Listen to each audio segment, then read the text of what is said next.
Good evening. Welcome to the New York Society Library. I'm Sarah Holliday, head of events. As we begin, may I point out that the entirety of the First World War was conducted sans cell phones. Please silence yours for the duration of the event. We appreciate it. Our friends from the Corner Bookstore have copies of The Ambulance Drivers for sale in the Peluso Family Exhibition Gallery, and just saying, it's not too early to think about holiday gifts. Your history buff friends. It's my pleasure to welcome James McGrath Morris back to our lectern tonight. His past books include the New York Times bestseller Eye on the Struggle, Ethel Payne, the First Lady of the Black Press, which won the Benjamin Hooks National Book Prize. He lectured here in 2010 on Pulitzer, A Life in Politics, Print and Power, which the Wall Street Journal called one of the 5 best books on American moguls, and Booklist named one of that year's best biographies. He also writes Kindle singles on historical topics like Emma Goldman and the plot to kill Henry Clay Frick, and I'm glad I learned about those while writing this introduction, because that sounds great. I gotta go check that out. The Economist says that The Ambulance Drivers is as readable as a novel, while the Washington Post describes it as trim and absorbing.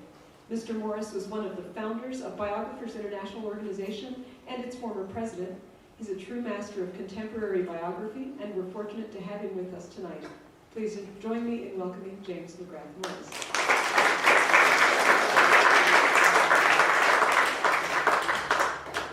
Thank you very much. It's a pleasure and an honor to be here. I'm just checking out the electrical cords before I get electrocuted here.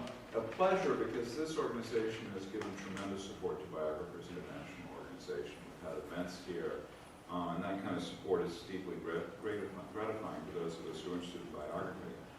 Secondly, it's an honor because if you open up the acknowledgement of many of the best books that come out, in the back there's always a thanks to this library. So it's an honor and a little bit terrifying to be speaking here. But anyway, as you well know, a century ago this year, the United States joined the Great War. But the Great War had been underway since 1914.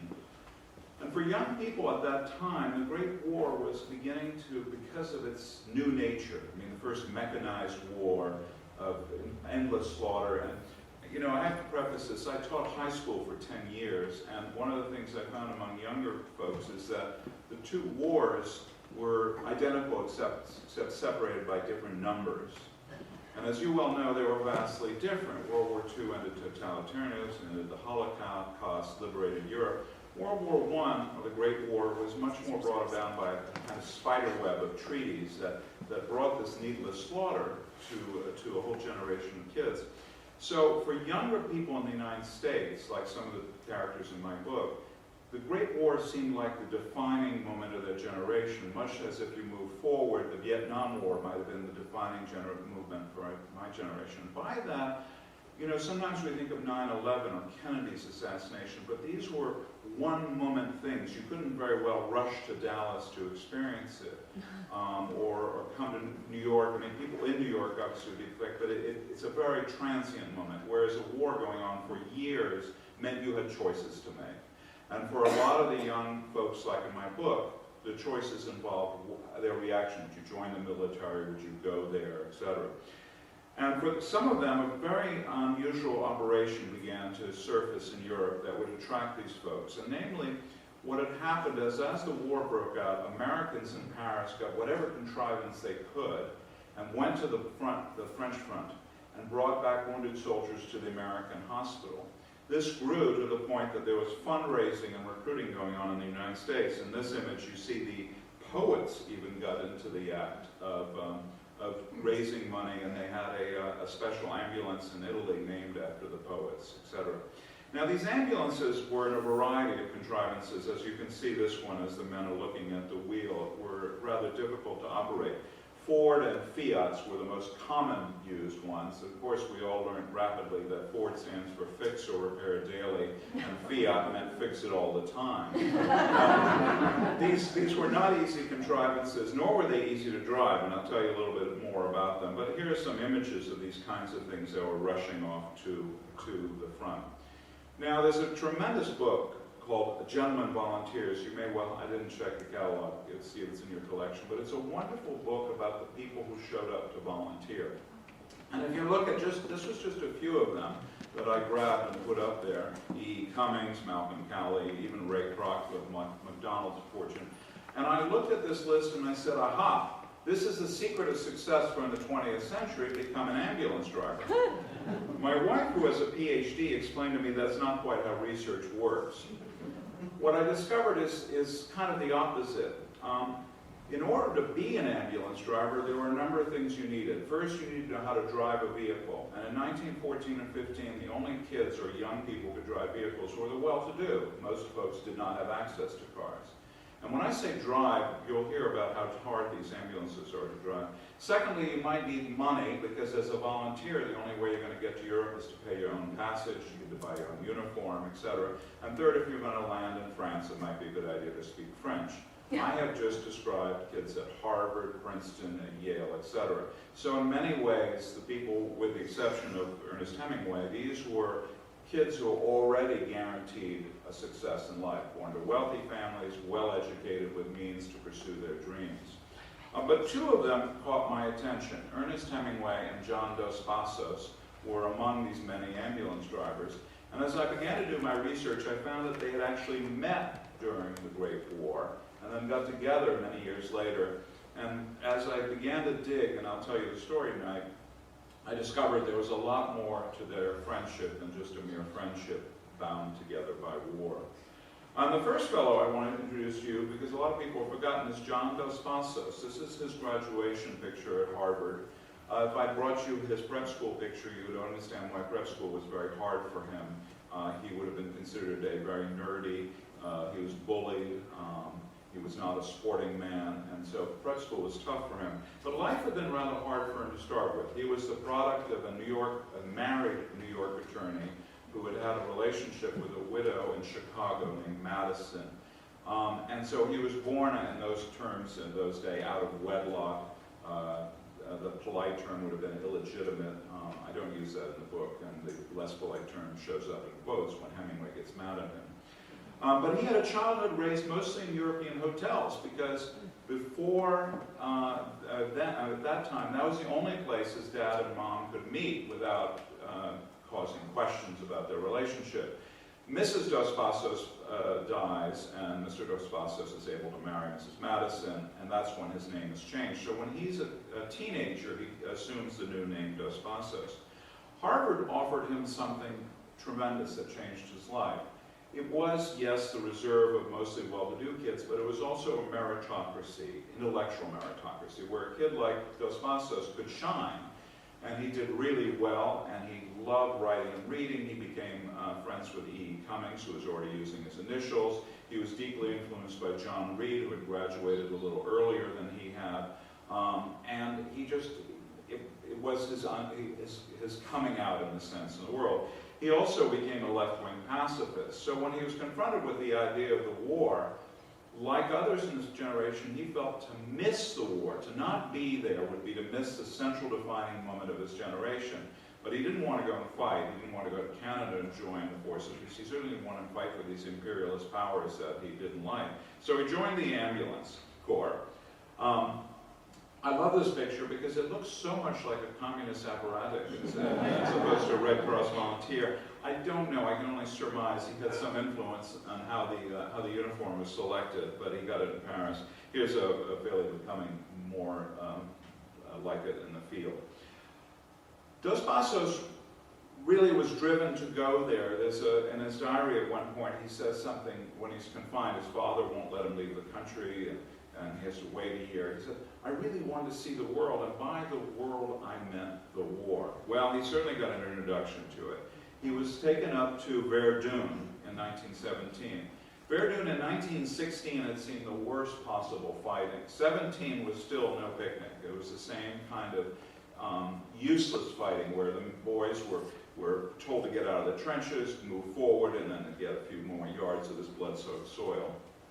So when Dos Passos got there, a couple things he noticed. The first that he noticed is that pulling up his ambulance behind the lines, he wrote that he felt very much like he was a scavenger crow. And why was that? Because as the ambulance corps pulled up all these ambulances behind the lines, what these kids, and I say kids, remember these are 18, 19, 20-year-old people in the trenches, would look back and see them, they would know very well that within a few hours or a day, they would be ordered to stand up, come out of the safety, if you want to call it safety, of the trenches and march forward. So it was an awkward position for him, and I want to share with you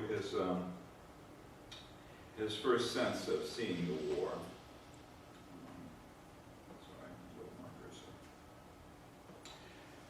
So this is a description of after he writes in his diary about scavenger crows, and this is how I portrayed it. More nimble than the heavy Fiats, the Fords with their four-cylinder water-cooled engines could hit 45 miles an hour on a good road.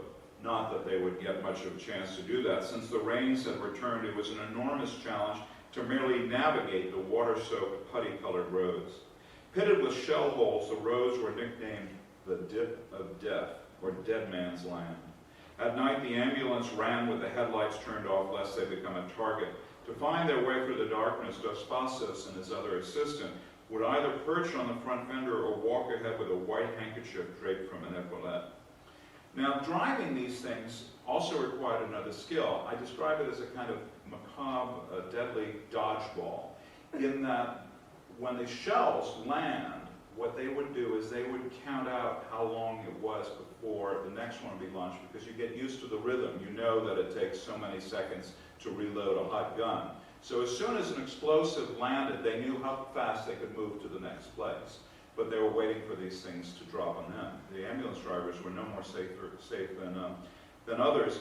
Also, as they drove these ambulance back, imagine they're loaded with wounded soldiers. So every dip, every bump, they would hear groans and pain and screams. I mean, this is a guy who wanted to be a poet coming out of Harvard now in Verdun 6 months later doing this. And then there was the gas. Thicker than air, it clung to the grounds like fog. The smell of death changed to the bittersweet smell of mustard gas. This said Lawson, who was one of his friends driving another ambulance nearby. On the first night at the front, Dos Passos saw green-colored wraiths of gas curling like serpents above the blackened battlefield soil. On some runs, the remaining presence of gas was so strong that Dos Passos and Partial, that's the co-driver he has with him, got out of the ambulance every few miles to vomit in the roadside ditch. The horses pulling French 75mm field guns heaved and gasped, their eyes bulging and their nostrils spurting blood. I shall never forget, he wrote after one such run, the frightened eyes of the horses choking on gas, standing beside their overturned gun carriages, waiting for the shell that will finish them. That night, Dos Passos wrote to Rummy, this very dear friend of his, that he could not imagine a more hellish experience. So that was Dos Passos' introduction to war. It wasn't the end of it. He later, for instance, is assigned to carry buckets of arms and limbs from operating rooms out. And I'm not trying to, get you to lose your dinner. I just want you to understand what a transition this was for a pacifist poet arriving on the front lines. Now, our friend Ernest Hemingway had a very different experience. Hemingway's younger than Dos Passos, did not go off to college. His college was going off to the Kansas City Star. You may wonder how a kid out of high school got a job on a paper as big as the Kansas City Star. All of the 1918 young men were being drafted, so these papers were desperate for anyone who could write a complete sentence. Hemingway was already a good writer. So he went through there, And he joined the ambulance corps much with the same motivation as Dos Passos. If you read his letters to his sister, he just says, it's not glory I'm seeking, I just don't think I could get through this without having seen it. I cannot go on to my life without having at least witnessed this event. So he goes to Italy, and here he is posing in his ambulance. There's some evidence he probably never drove one, and part of the reason is that ambulance driving was not just simply a gas pedal and a brake. It took a lot of weeks of training. The pedals looked like an organ. You had a whole variety of pedals, not just a gas and brake and clutch. You also had devices to reduce the spark, to adjust the spark, to adjust, I mean, it was a very complicated vehicle to drive. But Hemingway certainly collected pictures like that.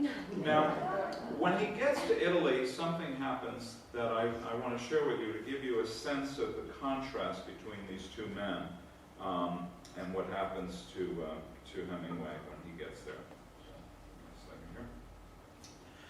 A munitions factory near Milan had blown up. Now, this is not a picture of the munitions factory, but the reason I share it with you is notice it's all women. The munition factories were staffed by women while the men went off to war. And women were regarded, of course, in that period in a very different way, so any horrific thing that occurred to them for a man was doubly horrific. And what happened was the 35 or 40 women were killed when the munitions factory exploded. So Hemingway and his partner are assigned to go and deal with it, to get the corpses, etc. The men fanned out to collect the bodies and search for human remains. The teenaged Hemingway, who until this moment in his life had only seen corpses in the manner of birds and small animals he shot in Michigan, faced carnage like that from a Francisco de Goya depiction of war. Arms, legs, backs, torsos, heads, bits of hair clung to the barbed wire fences surrounding the place. Hemingway and Milford Baker, another Red Cross volunteer, grabbed a stretcher and made their way to the wall of human fragments. The first thing the two men saw was a headless and legless body of a woman. Hemmy and I nearly passed out cold, said Baker, but gritted our teeth and laid the thing out on the stretcher. When they got back to Milan in the late evening, the other Red Cross men immediately besieged them. Like adolescent males basking in the glow of their lost virginity, Baker and Hemingway savored the moment. They were the envy of the group. Having a wonderful time, Hemingway scribbled on a postcard with 3 exclamation marks to his friends at the Kansas City Star. Had my first baptism fire on the first day here when an entire munitions plant exploded. I go to the front tomorrow. Oh boy, I'm glad I am in it. A very different perspective from the kid there. Dos Passos Ambulance Corps disbands because when the United States enters the war, the volunteer ambulance corps is taken over by the military. And so Dos Passos ends up signing up for another volunteer shift in Italy, and this is a picture of him on the far right, well, far left, sorry, at the review of the ambulance corps. And this brings about an occasion where Hemingway and Dos Passos meet. Now, the classic thing that people always ask me is, do they say to each other, oh, you're Dos Passos, you're Hemingway? No, these are 2 kids meeting in a mess hall. But later they'll reconstruct it and know they've met. And this will be important for a variety of reasons. So Hemingway begins his turn at the front, and here he is on a bicycle. He was assigned to take bicycle out to the front and bring chocolate and cigarettes to the Italian soldiers. Now keep in mind, this may seem like light duty, it's dangerous, you're going out into the trenches. And secondly, for these kids who are stuck in trenches dealing with trench foot and all these nightmares, a piece of chocolate and a cigarette is something you really cherish. And they call them, they are American, they were very endeared to him. So one night he goes out and there's shelling going on. And if you know A Farewell to Arms, there's something people misunderstand from the Farewell to Arms passage, which is very similar to what happens to him that night. Which is when shells go through the air, they go through the air at high speed. So they make a sound, and you can kind of, in a sense, track them. You know whether they're going to fall near you. Mortars have a very different deadly trajectory. What happens is when you drop the mortar in the tube and the explosive goes off, it goes, and then there's silence because it travels so slowly. And it goes up in a very high arc with the idea that it should come down vertically into the trench, and thus the walls would capture the explosive and make it reverberate in such a way to be deadlier. So on that night, there were those sounds, and then at one moment, one of them landed right in front of Hemingway. Separating him from the explosion was an Italian soldier who lost his life, who was blown apart. Hemingway took in all of these bits of shrapnel. I always have to look at the book, 267, 276, I don't know what the final count was, and is severely wounded. Now, I like the fact I spoke about Pulitzer here, because a point I made then about history I want to make here, a little aside. When I was researching Pulitzer, one of the things I found that was common in the newspapers of the 19th century is they would describe a fire, which was frequent in New York, and they would say such and such family escaped, but 3 Irish maids perished, with no mention of who these people were, just Irish maids. Well, the same thing here has happened. There's a monument to Hemingway on the Piave River that says the famous writer was wounded here. But no one has bothered to find out the name of the soldier whose death made possible the life of one of 20th century's greatest writers. So the closest I've come is in the back of the book, there's 18 names of Italian soldiers who died that night along the Piave River right around there. And I always say this at public events in the hopes that some graduate student quickly gets a grant and goes to Rome to dig up who it is. So if it happens in the next few years, you open up the newspaper and there's a little tiny box somewhere, name of man, Italian soldier who made Hemingway's life possible, identified, know that it started as an appendix in this book. So Hemingway's wounded and he ends up in the hospital. Now, I talked to a fair number of Afghanistan and Iraqi American veterans about this. And I'm not trying to diminish his wounds. Very serious. I mean, he's not life-threatening, but he's got all this shrapnel, and it's a very painful thing. But for a lot of veterans, this is like winning a macabre lottery, in that if you're going to go to war and you're going to come back, coming back wounded in such a way that's not a disability, not losing your leg or something serious like that, gives you a kind of special cachet. And in many ways, this is something that's going to be important to forming Hemingway's personality. He survives the war, and he literally is going to bring it back with him, because some of these bits of shrapnel are going to remain with him. But something else happens to him at that hospital, namely Nurse Van Kurowski. Agnes Van Kurowski is about 7 years older than Hemingway. She is a duplicate of Katie Smith, the girlfriend that he had hoped to have in Upper Michigan. Whether they actually became boyfriend and girlfriend, we don't know, but she's clearly the prototype for Hadley, Pauline, all of these people. So the first woman that does, in a documented fashion, love him, and they have these terrific letters if you haven't read them. So here he is in the hospital, and he's going to return to the United States betrothed to her, and she jilts him famously. But why this is important is that as I discovered this, what I discovered is that these two young men, who are both wanting to be writers, have fundamentally different experiences about the war that shape their vision of the war. Dos Passos, the pacifist, believes that war is this atrocity caused by humans that could be stopped. So he wants to use his writing to end war. Karl Marx, whom he certainly read, had famously said, philosophers have hitherto interpreted the world. The point is to change it. Dos Passos wanted to channel his writing ability to bring an end to war. Hemingway, on the other side, sees war as inevitability. It tests your manliness, hence the glory of the wound, and most importantly, it brings you love. So when he comes back to the United States, this is a shot of Hemingway in Michigan. Notice he's holding a gun. Ambulance drivers did not pack heat. He begins something that's almost an osmotic version of a man he certainly knew about, which was Theodore Roosevelt. When Roosevelt began to rise up in the United States, when he went up San Juan Hill, what did he make sure came with him? The press. He's in many ways our first media candidate of the 20th century. I'm not saying that Hemingway thought this through, but that was a model for him. So when he gets off the ship here in New York, coming back from Italy, and the Evening World, Pulitzer's afternoon paper, and other papers interview him, he makes no effort to correct the enhancement of what had happened to him. When he gets back to Michigan, to Chicago, and he speaks at the high school, and they talk about how they put cigarette filters in his wounds to stop the bleeding, he makes no effort to correct that. He brings his bloody shirt to events. And the reason I think he's doing this is he began to understand this sense of a public personality, which is going to serve him really well as a writer. If you look later, after my book ends in the 30s, but you look at his work with Esquire and other things, he's creating this character that's much like a fictional character to support his fiction. Of course, like many novelists, the distinction between real and fake life is blurred. Real life and fiction life is blurred for him.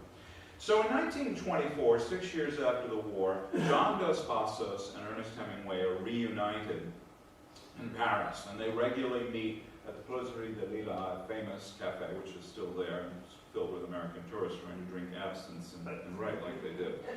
Now, for those of you who've seen Woody Allen's movie, Midnight in Paris, which is a terrific film, I love it, I do need to tell you a little bit more about the real reason Americans were there. One of the reasons that Americans were in Paris at that point is it was a destitute city. The dollar bought you unbelievable life. So for very few dollars, you could get yourself an apartment, a maid, you could spend your day in a cafe drinking. I mean, life was really good. And speaking of drinking, of course, you could drink in public, because in the United States we'd locked up drinking in speakeasies.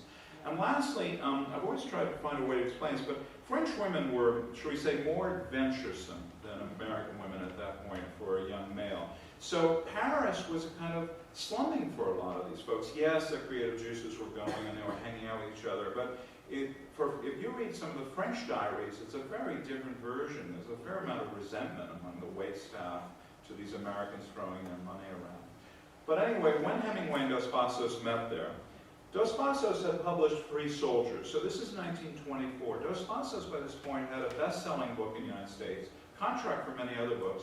The handsome man across the table that attracted everybody's eyes, because he really was a hunk, I mean, there's no question about it, had not yet published anything. He was living off his stringing that he was doing for the Toronto Star and Hadley's Trust Fund. Now, he's clearly talented, other writers in Paris knew that, but the tables at this point were very different. Dos Passos' book, which had been widely reviewed in the United States, was considered by many to be virtually treasonous. In fact, a couple of reviewers said had it been published during the war, he would have been locked up under the Sedition Acts that Congress had passed at that point. It's a brutal portrayal of the war, modeled on his first novel, One Man's Initiation, that 64 copies were sold, and Dos Passos said, I knew 24 of the people who bought it. Just always let you know, if your first book doesn't do well, don't despair. This book had done very well, and it represented that notion that Dos Passos had, whereas Hemingway was embarking on a very different thing. But before he did, Hemingway loved, for instance, Spain. So he immediately said to Dos Passos in 24, let's head off to Spain. Now, one of the problems that creates a little friction between these two men is Hemingway liked to possess things to be his.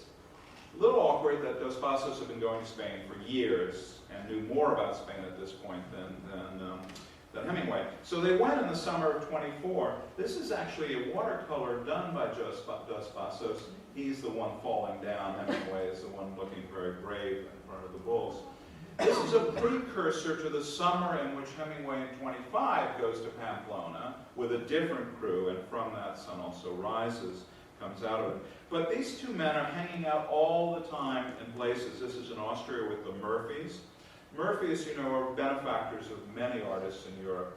When I first began research on this book, I always thought little of them, in the sense I thought they were like many Americans with considerable fortune. Mark Cross' fortune is what they had, who were, I don't know, just handing out money. I came to realize they were really sensitive, interesting people who had more tragedy in their life than anyone deserved. They lost 2 of their children, and if you've never read it, you should read Fitzgerald's letter to them on losing their second child.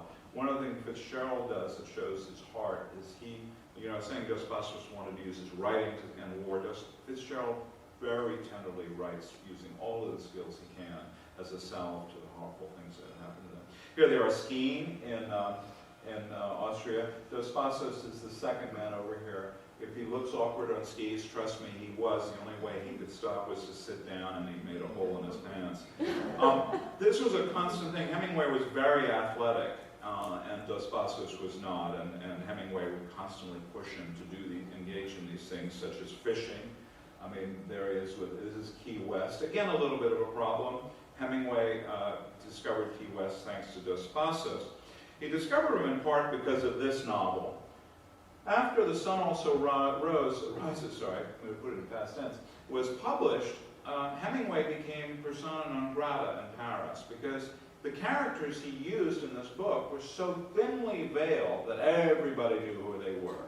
I mean, the haircuts, the accents, everything was in there except the names. In fact, the names have been in there. If you look at the early manuscript, Dos Passos' name shows up in there, Fitzgerald's name shows up in there. Dos Passos' girlfriend, Crystal, shows up in the final version without her name. But nonetheless, staying in Paris was not going to be a thing. Now, one of the things I suggest to you, if you're now getting interested in Hemingway again, it's very hard to do this, but is to read The Sun Also Rises in a way as if you're reading it for the first time.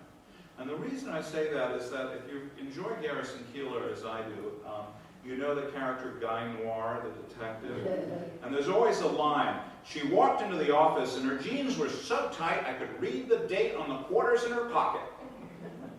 That's exactly the way Chandler wrote, but we've made a joke out of it. And now we have a Hemingway competition, you know, to imitate Hemingway's first lines of his novels. You have to kind of shed all of that and reread parts of this book aloud to see how dramatically different it was from, for instance, Willa Cather, who has an exhibit here, or Edith Wharton's Age of Innocence. Those two, and this is where the friendship of Hemingway and Dos Passos takes a literary bend. Edith Wharton and Willa Cather had felt the Great War had so fractured Europe, they lamented the loss of the old world order that they liked.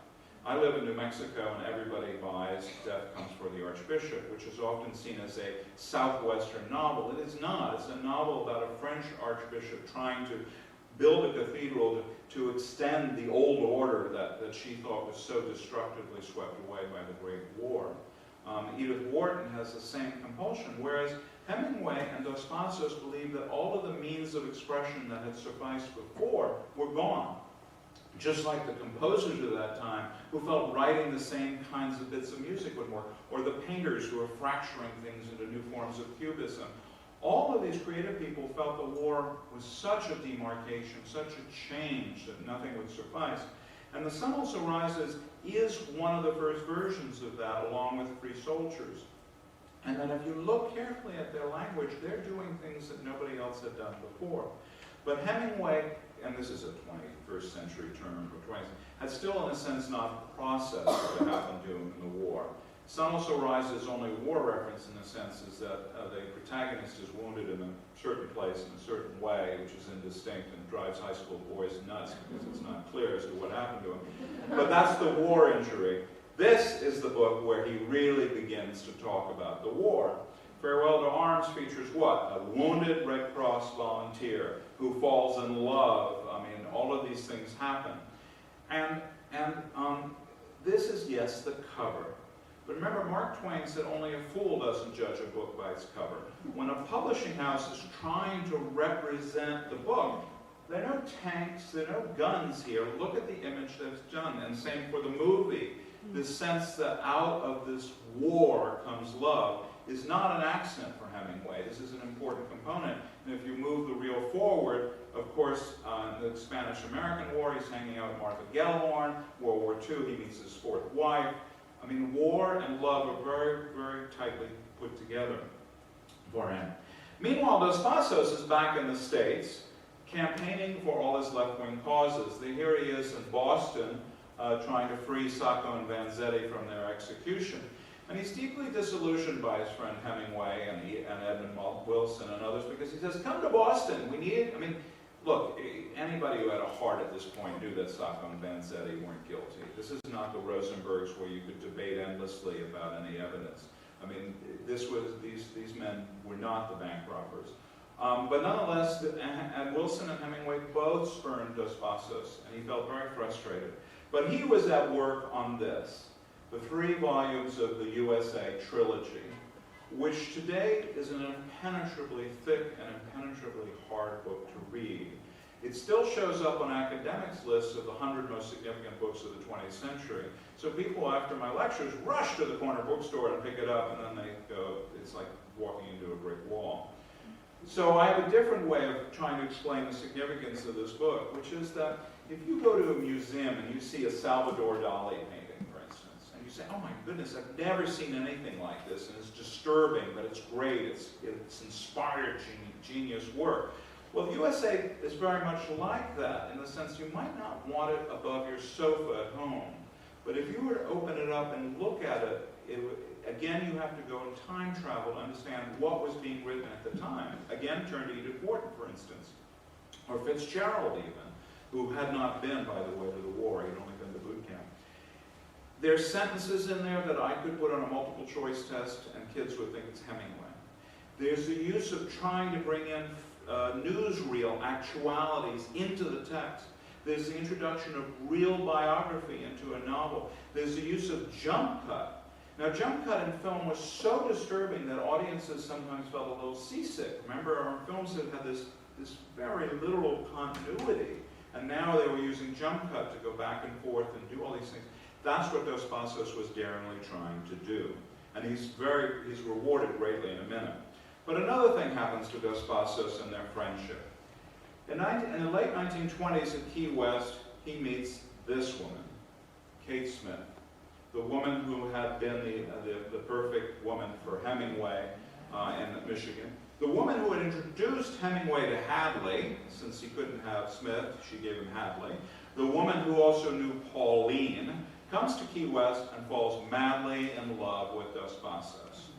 So we now have all kinds of issues, but we also have the issue of his best friend marrying the woman of his dreams.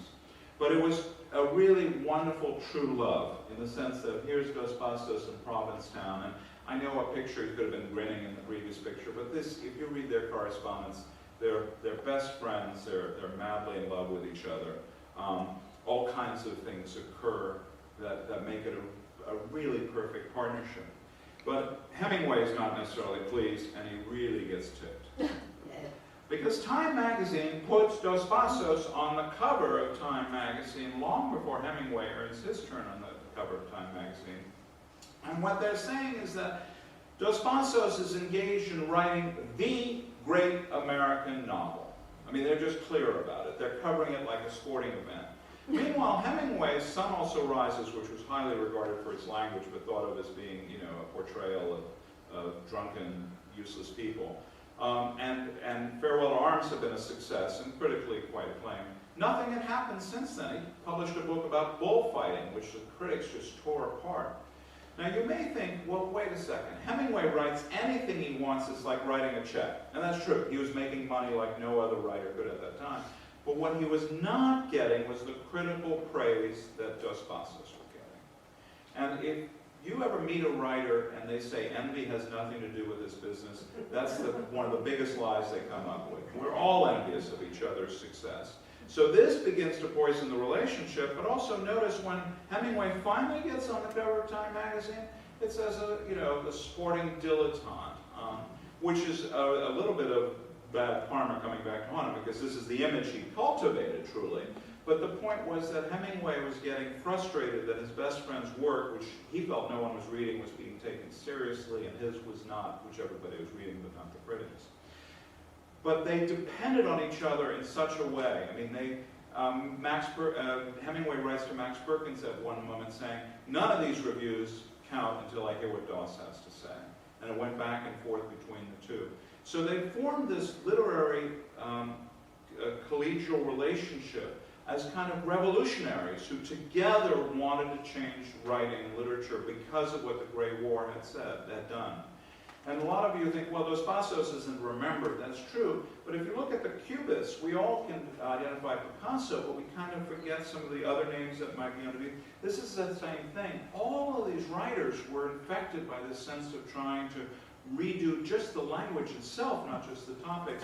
And the central partnership was Dos Passos and Hemingway, because they had both experienced in the war that others had not.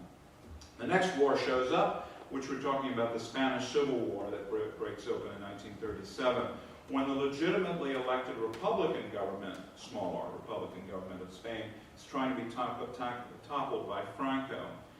And so Hemingway and Dos Passos have this great reunion together. All of this rivalry is put aside because they're going to go to Spain to make a propaganda film to help the Republican government. When Dos Passos arrives, he finds that his dearest friend from his teenage years, Robles, who would also translate his books, have been summarily executed by communists, participating in the fight to save the Republican government. And Dos Passos had begun to fall away as a fellow traveler of communism because of learning about the solemn urges, but at the same time, here was his best friend who had been executed for apparently no reason. So when he approaches Hemingway, whom he regards as best friend, and says, "My friend Robles was killed," Hemingway said, "Yeah, well, these things happen in war." I mean, I'm paraphrasing him, but you can find the true comments in the book. Furthermore, he's worried because Dos Passos is digging away, and anything he might find about the Republican government could be an embarrassment. So he doesn't want him digging away. But we also have to bring sex back into this. See, Hemingway at this moment is now not hanging out with Hadley, who's divorced, not hanging out with his second wife, Pauline, but hanging out with Martha Gellhorn. So when the three of them are there, Hemingway, Martha Gellhorn, and Dos Passos, and Hemingway looks at Dos Passos, who does he see? The man who's married to Kate Smith, who knows Hadley, knows Pauline, who's been with them all along. It creates, shall we say, an awkward tension among them. So this is the final straw. Like adolescents, they cut to this vicious fight. And again, I don't use this word in the book, but it's a perfect book. The bromance comes to an end, and it's a vicious end. And so this is 1937, and and Hemingway lives on to 61, Dos Passos to 70. They make these furtive attempts, and they're very sweet. I mean, Kate Smith, well then Kate Dos Passos writes to Pauline saying, you know, these guys have been such good friends, can't they get back? I mean, all these efforts, they meet briefly in Havana for one short drink. A number of things happen, but the friendship is never restored, and it ends with this. So the point of all this exploration, why I ended up writing a book about Ernest Hemingway and John Dos Passos, it turned out to be a book that had actually three characters. It had John Dos Passos and Hemingway, but their works. And one of the things I discovered about their works, remember how I represent Dos Passos as this anti-war writer, Hemingway is much more artistic, wanting to represent the reality of war and the manliness and all that. These books were being published, and they were being read by the young men and women who would eventually be embroiled in World War II. So the second great war of the century was for them introduced to them by literature about the First War. So the marketplace competition of these ideas ends up, I think, being very important, particularly since whose view ends up in the century of war being the lost view, which is Dos Passos's, and whose view prevails. The Great War and the damage it left on its survivors in the pursuit of an appropriate literary response were a key part of the artistic lives of Dos Passos and Hemingway. These novelists who afterwards wrote about the war underscored its disjunctive role, wrote Malcolm Cowley, an ambulance driver who of course became a famous critic. War changed men in such a way that they could never be made whole. War's lasting effect on Hemingway and Dos Passos distinguished them from other members of the lost generation. It forged their friendship, but in the end, another war took it from them. Sadly, this kind of loss was one of the unchanging tragic aspects of Hemingway's life. Whether it was fame, money, his mother, or shell shock that had been blamed, Hemingway destroyed every friendship, every love affair, and ultimately himself. In 1949, Hemingway sent Dos Passos a report from Italy. This is 22 years after their friendship had broken up.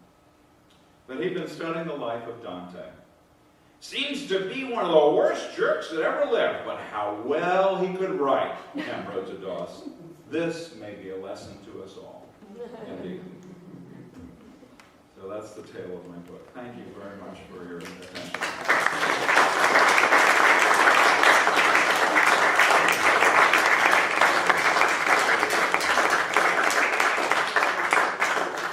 I love this quotation because it was almost written for the purpose of my book.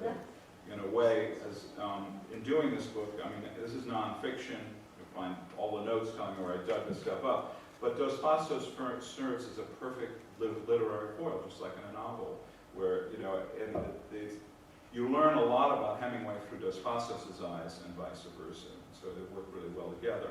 And I just love the fact that Packard noticed that he was the missing one of that group. So, questions? So Yes. Simple question. Did you say Fitzgerald was not? He didn't actually go to the war. He was in a training camp to go. And there's a very revealing letter in the book where Hemingway writes to Fitzgerald and says, of all of us, Dos Passos was really the one that saw the war. Now, you know, he's wounded and all that, but his exposure to the war is very quick. And there is a difference between receiving the wounds and being nursed than, you know, the kind of horrors. I mean, one moment Dos Passos, he's such a reflective guy, he's eating a sandwich, and he's realizing he's eating a sandwich basically next to the operating room, you know, where, I mean, this is the kind of thing of, you know, more humor or being an ambulance driver or news reporter, you begin to get used to the kind of thing. That's why they were different, I think, in some respects. Yes? Well, what eventually happened to Dos Passos? Did he have a better life? Well, yes and no. His great love affair with Kate Smith came to a very sad ending in 1947. They lived in Provincetown, and they were leaving Cape Cod, heading west on Route 28, and the sun was setting. And he got sun blindness and drifted to the right, and the car went right into the back of the pickup truck. She was killed instantly. He lost his right eye. They had never had children. She had a lot of miscarriages. And a few years later, he was in New York working on a novel, and the editor said, as editors often do, this really sucks, you need to get it organized. So-and-so can help you. So he spent a weekend with this wonderful woman, Mary. I'm sorry, I have to look up her last name. And it was an intensive editing session. They got all fixed up, and at the end of the weekend, he reached across the table and held her hand and said, should we make plans now? That's the extent of the proposal. They had a child, and Lucy Coggins is the daughter who lives in Virginia, and they have a grandson named John Dos Passos. I mean, she has a son, his grandson, John Dos Passos Coggins, has created the Dos Passos Society. So he did have a second wonderful relationship that gave him a lot of happiness. As you know, Hemingway went downhill from then on in many ways, the devils that beset him. But the pain of the separation and the friendship went on and on. When Movable Feast is published, which was published posthumously, it's like a revenge list. I mean, it's like Hemingway taking pot shots at everyone, including Dos Passos, who appears as the pilot fish. So if you know the pilot fish in Movable Feast, it's a really damning portrayal of Dos Passos. And he's really hurt by this. And in one moment, he's in a church somewhere in New England, and I think it might have been the anniversary of Hemingway's suicide. I don't know what the occasion was, but the priest began to speak about Hemingway. And Dos Passos really was a sweet, I mean, everybody loved him as a sweet, nice guy. He was so upset he left the church. So it was a wound that never healed for him. Now, the other question about Dos Passos is what happened to his left-wingness. And I was always puzzled by this as an unrepentant left-winger.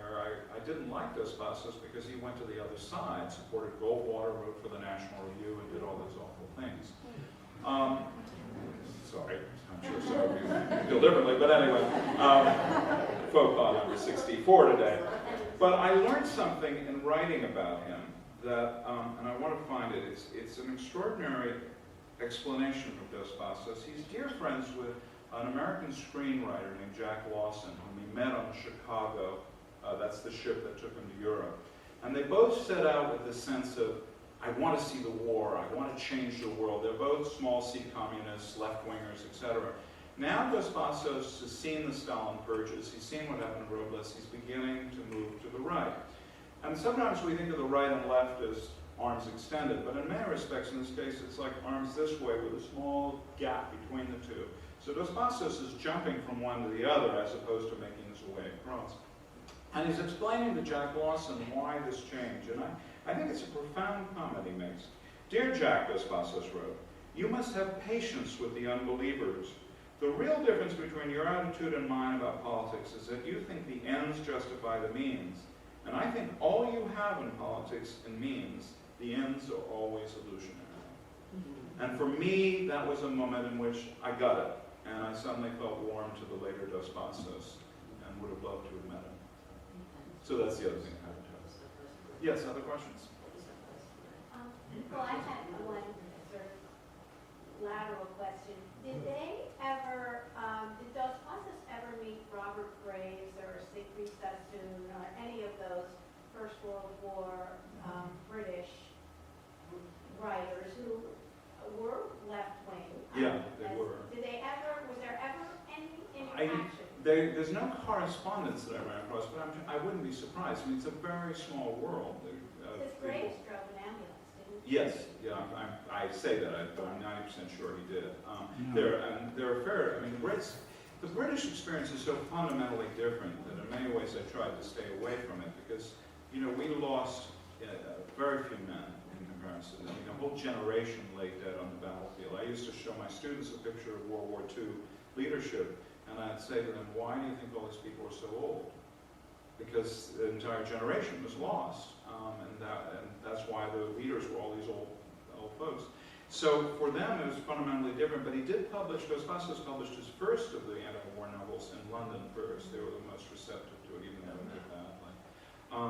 So I can't answer the question for sure whether he met him or not, but they, or hung out with him, but I don't remember any correspondence. Yes? Hemingway stayed close to the Murphys. I'm sorry, say that again? Ernest Hemingway stayed close to the Murphys, as did Dos Passos, no? Yeah, you mean watched a lot of movies, or? No, stayed close to Sarah and Gerald Murphy. Oh, yeah, I'm sorry, you know, with my hearing, my world is a world of malaprops, and so I interpreted Murphys as movies. No. They did. And I was just wondering if the Murphys, because they were so They liked generous Dos in Passos spirit, more than they liked Hemingway. they loved him and Yeah. Katie, but did they ever try to create a rapprochement or anything like that? Oh, I don't know of any evidence. If they did, they didn't do it in a letter. They were distraught. I mean, Yeah. Sarah Murphy writes about the end of the friendship regularly. Mm. I suspect they might have tried to do something. It's clear if you read their letters that they liked Doss better than Hemingway. And they did these things where they would send Hemingway a check as well as Dos Passos, even though Hemingway at this point didn't need it, as a way of kind of being fair, you know, like your children, you want to give them the same amount of allowance. And I think one of the reasons that Gerald and Dos Passos got along is they both had artistic sides to them. I mean, you know, you saw the watercolor. Dos Passos was always painting, so they had a way of communicating that was different. Also, the Murphys saw a lot of the horrible stuff that went on in Hemingway's life. There's a scene in my book where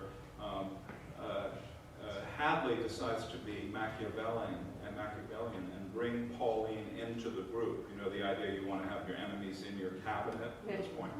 And they're down in the Mediterranean hanging out with the Murphys. And Hemingway's thrilled. I mean, this is, if you've read the letters, he thinks, you know, he may have his menage a trois, just hold everything just this way. Well, it's very revealing about Pauline, and I don't mean to, she's also got some nice characteristics, but one of the things she makes sure she does is she sunbathes in the nude because she doesn't have stretch marks. So, you know, the Murphys are watching all of this. So I think, you know, and they loved Kate Smith, so I think if they had a favorite literary child, it would have been Dos Passos. Thank you. Yes, sir. Reading the book, I found it almost to have a dynamic novelistic structure and drive to it. And this You're talking about my book? Yeah. Oh, thank you. Just development. And did you have a strong sense of that as you wrote it, or Well, did it just naturally come? I was kind of purposeful in that one of the things I talked my editor into is no chapter titles. I said, if this is going to read like a novel, I don't want to have, you know, Paris or They Come Together or all those, you know, dreadful kind of chapter titles.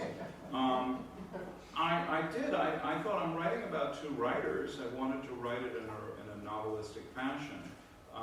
But trust me, there are no made-up comments. I mean, you can go to the endnotes and find these things. And I thought their friendship created such moments of tension that, you know, I'm a believer in narrative nonfiction. I go every year to the Mayborn Conference, which is like the tribe of nonfiction writers. And the theory here is that you steal all of the best techniques of novelists without making anything up. So you can use foreshadowing, you can use tension, you can use literary foils, as long as you don't transgress a certain line. So I had one book in which this guy shoots his wife later in life, and when I found that he picked up a gun and chased after a suitor of his previous girlfriend, I thought, you know, of all of the elements I could pick out of his youth, I put that in. Why? Because I thought that would be a little bit of foreshadowing. That's what we do. We select our facts in that way. So I'm very pleased you said that, because that was purposeful. I think we're going to all pass out from the heat. Oh, one more question? I'm sorry, but yeah, what is the, it seems like it's so famous, that Hemingway's cruelty to Fitzgerald, would you, The Hemingway and what? Hemingway's cruelty Well, to Fitzgerald? you know, it's wandering a little far from my field. What I ran across is, of course, the famous story in which they discuss the size of certain aspects of their anatomy. Let me put it this way. When I finished my book, and Patty, my wife, read it, she liked Hemingway better than Dos Passos. Whereas it's clear, if you listen to me, Dos Passos is my guy. And I think one of the reasons is that as a writer, and particularly biography, you develop enormous empathy for your characters. And I realized that Hemingway is this deeply wounded character. Today we describe him as having issues. In that his cruelty towards others is not the same as somebody who sees a bug and goes out of their way to squish them. You know, his mother, I mean, for instance, you do know his mother sent him the gun that his father had used in his life. I mean, that alone would be enough. So what I got at is that I felt that a lot of Hemingway's cruelties towards Fitzgerald, all of the people he pushed away, everybody who loved him he pushed away ultimately, was a devil inside him as opposed to a purposeful meanness. And I think that's why Patty in the end thought, you know, she got him more and felt that Dos Passos remained too cerebral and too unemotional for her. Well, you guys have really been delightful to survive the heat and hear me talk this long. So thanks very much for being here.